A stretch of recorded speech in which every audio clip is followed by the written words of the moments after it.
kedua, berlatih. Waktu berjalan dengan cepat. Sudah 3 hari Lin Fang berada di tempat asing bersama pria paruh baya yang setiap saat membantu ia agar cepat pulih dari lukanya. Selama 3 hari itu juga, Lin Fang akan meminum ramuan herbal, buah-buahan dan juga daging. Hingga kini keadaan Lin Fang jauh lebih baik dari sebelumnya. Terlihat wajah Lin Fang semakin tampan dengan fisik yang berbeda dari sebelumnya. Aku merasa tubuhku setiap harinya mengalami perubahan. Bahkan saat aku menggerakkan tubuhku sendiri terasa lebih ringan.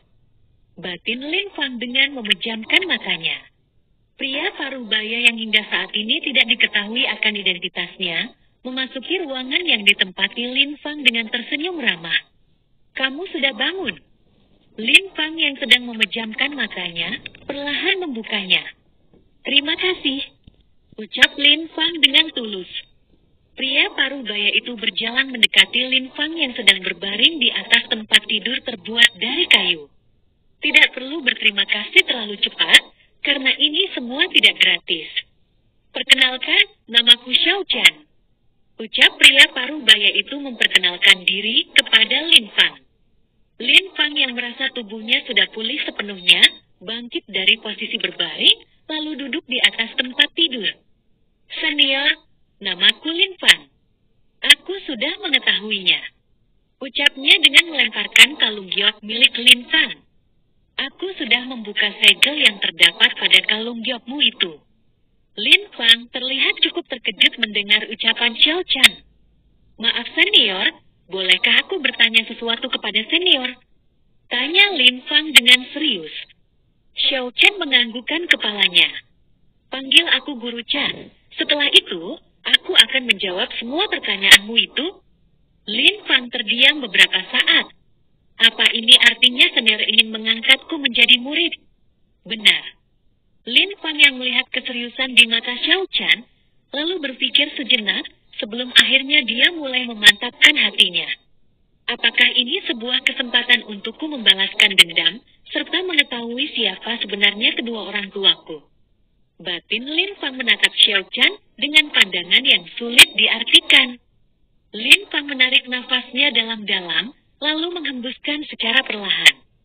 "Murid memberi hormat pada guru," ucap Lin Fang yang kemudian bersujud 3 kali di hadapan Xiao Chan. "Hahaha. Setelah ratusan tahun lamanya aku menunggu. Akhirnya kini aku telah mendapatkan seorang murid," tawa Xiao Chan dengan bahagia.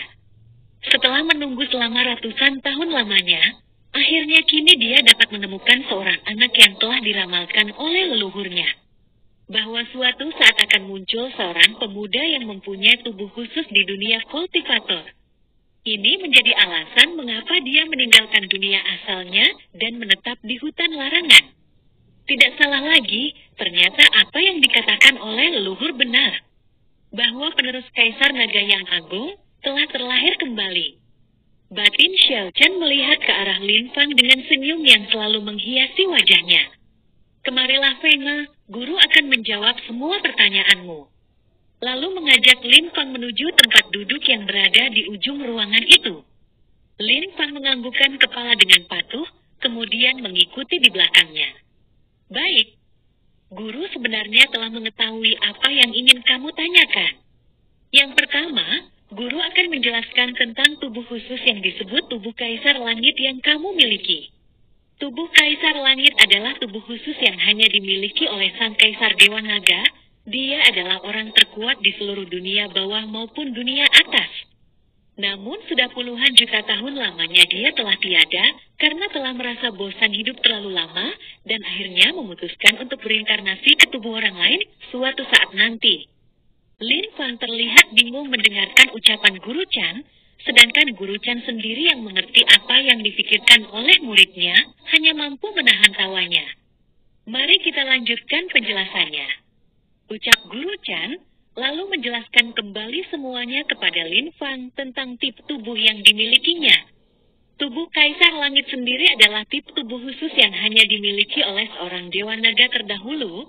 Ada banyak tipe tubuh khusus, tetapi untuk tubuh Kaisar Langit sendiri adalah yang terbaik dan menempati urutan nomor 1. Tubuh Kaisar Langit, Memang luar biasa.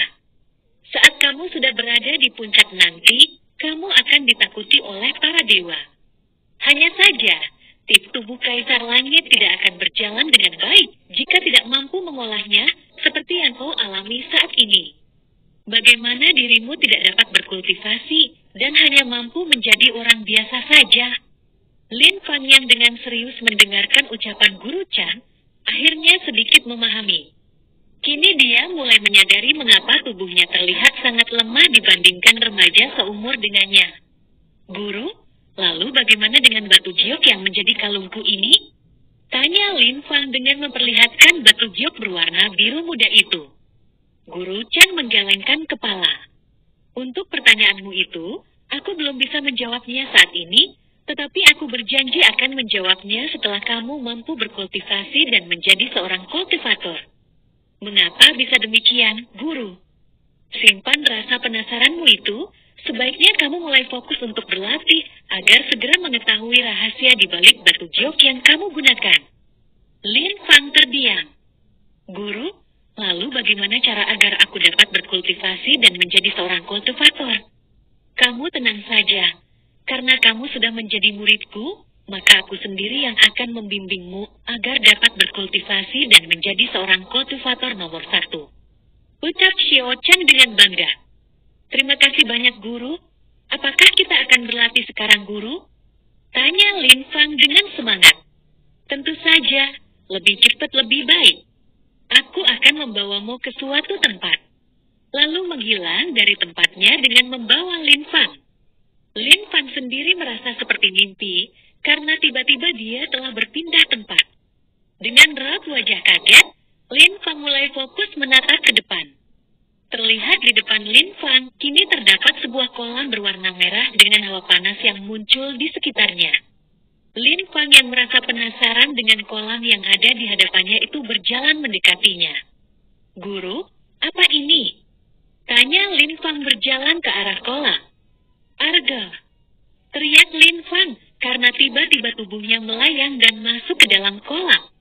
Lin Fang berusaha untuk keluar dari dalam kolam, karena tubuhnya terasa begitu menyakitkan seperti tulang-tulang dalam tubuhnya dihancurkan. Tidak hanya itu saja, Lin Fang juga merasakan tubuhnya begitu panas, seperti berada di dalam air yang mendidih. Jangan keluar, dan tetaplah berada di dalam kolam. Kolam itu tidak akan membunuhmu. Guru Chan memperingati dengan tegas. Lin Fang yang mendengar suara gurunya, hanya mampu menggertakkan giginya mencoba menahan rasa sakit, serta panas yang dia rasakan. Suara teriakan Lin Fang terdengar begitu menyedihkan, tetapi ia tetap berusaha bertahan di dalam kolam, dan bertekad untuk tidak keluar mengikuti perintah gurunya. Aku tidak boleh menyerah, aku yakin ini demi kebaikan diriku sendiri.